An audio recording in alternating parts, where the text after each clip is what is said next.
রাসূল ডাকতেছেন, সাহাবীরা রে, আমার এই শহীদদেরকে দাফন করে দাও। শর্ত হলো গোসল দিও না, রক্তমাখা জামা কাপড়গুলো পাল্টাইও না, এই রক্তমাখা জামা সহ দাফন করে দাও। হাসরের ময়দানে আমি নবী এই শহীদগুলো লইয়া আল্লাহর আরশের কিনারে যাইয়া দাঁড়াবো, দেখাবো আমার উম্মতের মতো কেউ নিয়ে আল্লাহকে পাওয়ার জন্য এইভাবে কষ্ট করেছে।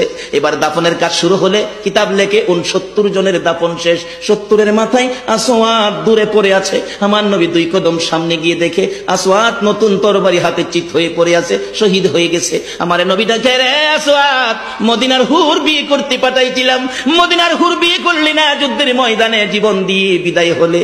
আসওয়াদ রে, নতুন তরবারিটা হাতে রে। আসওয়াদ একজন সাহাবী বলেন, হুজুর বিয়ের বাজার করতে এসে আপনি যুদ্ধে গেছেন, খবর পাইয়া বিয়ের বাজারের টাকা দিয়ে যুদ্ধের বাজার করেছে, আসওয়াদ শহীদ হয়েছে। আমার নবী ডাকে, মাবুদ, আমার আসওয়াদকে তুমি কি দিবা গো আল্লাহ?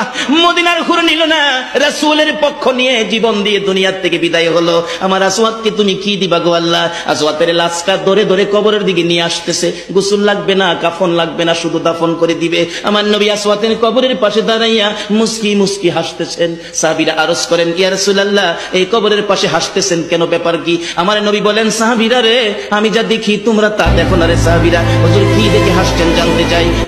সাহাবীরা, আমার আসওয়াদ মদিনার হুর বিয়ে করতে যাইয়া যুদ্ধের খবর শুনে বিয়ের বাজারের টাকা দিয়ে যুদ্ধের বাজার করে জীবন দিয়ে কবরে রওনা হয়েছে।